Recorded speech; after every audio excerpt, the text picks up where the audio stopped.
Marking tayo ng last na tela. Naputol yung recording kanina eh. So marking muna tayo ng panghuli. Tapos pahinga muna tayo.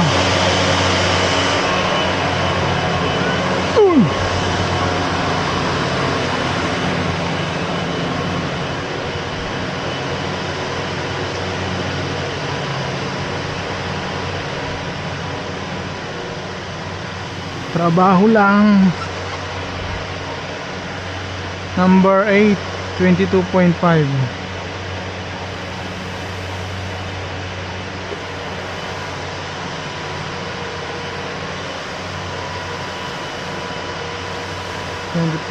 Number 8, 195. 22.5, 400 grams.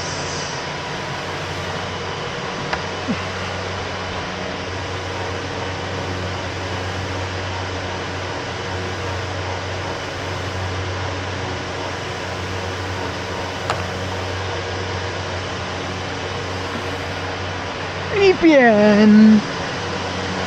Bigat ng tela na ito, 22 kilos. Malayo pa yung kamadahan niya. Dami na kasing hindi na-deliver na tela eh.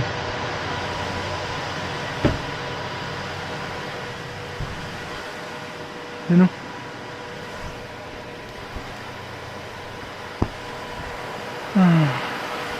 Dami ng tela ni amo.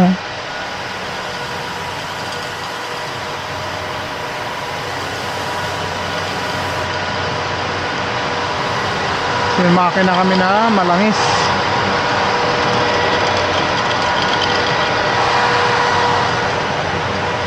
Konting punas lang. Tapos ito yung susunod na magka-counter. Naka 10 na lang, ka-counter na siya. So ito yung susunod natin na gagawin.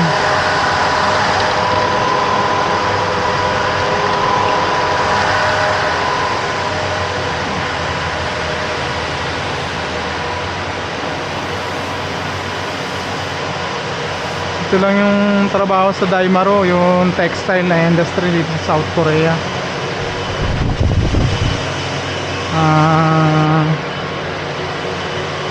Minsan nakakapagod, minsan naman maginhawa.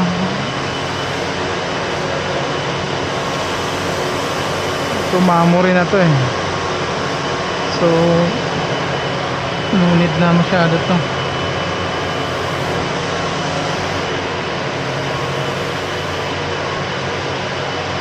Yun, counter na siya. Ito maganda to kasi matatagal yung counter nito eh. Sa buong magdamag nakaka-4 na tela lang ako.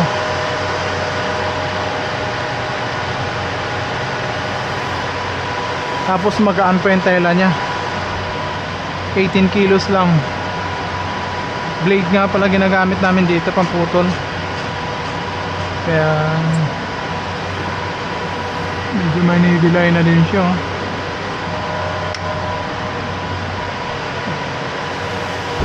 Mas pinupunasan ko yung dito sa dulo kasi madumi.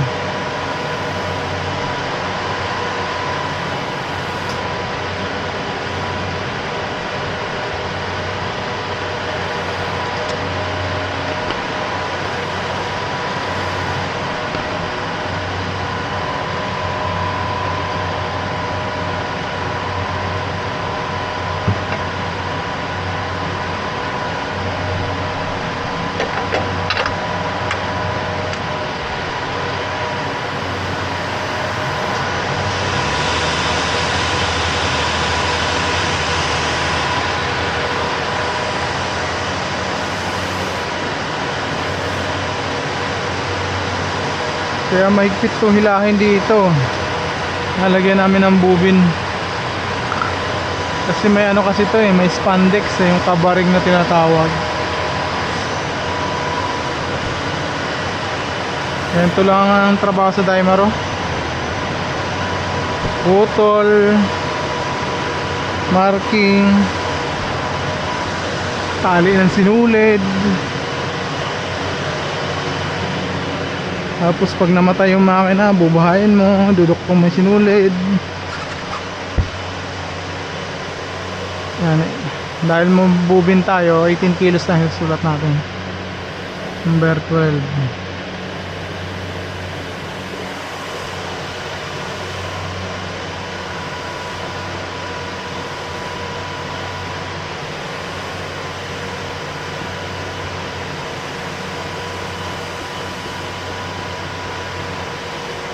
Yan.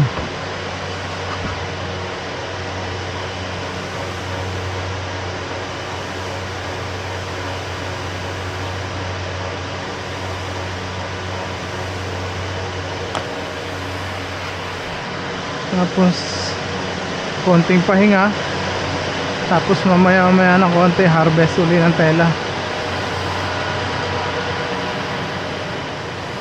Ito yung kamada nito, yung mga tela ni amo, ang dami oh.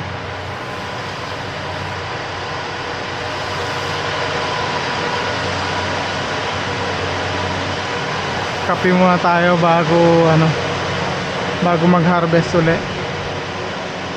Naubos na yung merienda dito na may binigay si amo na patatas oh. Uy,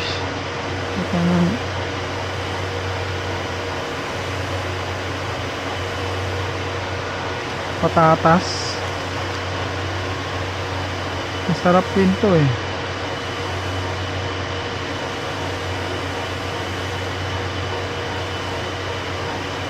Kailangan na lang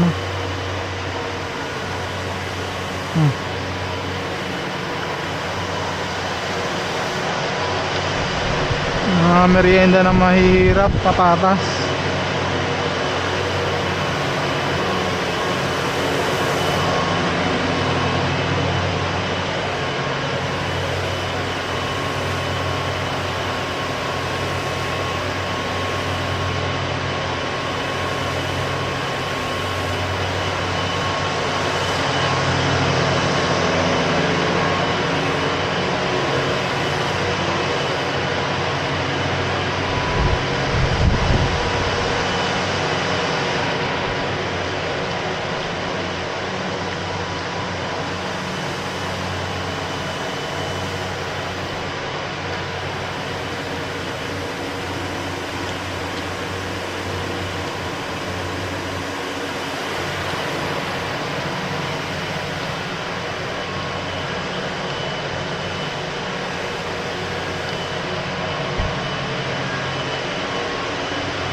Yung kagandahan sa textile industry na to, yung Daimaro na tinatawag,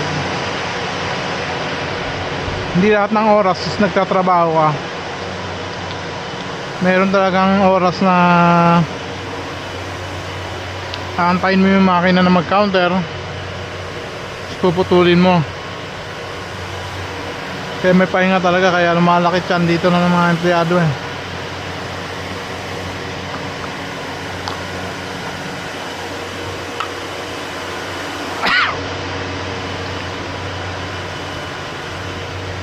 Mamaya na lang magkape.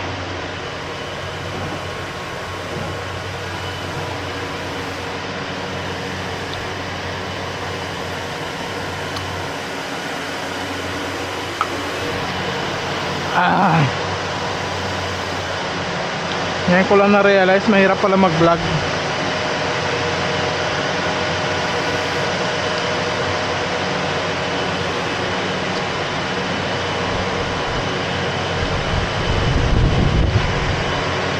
After ng harvest,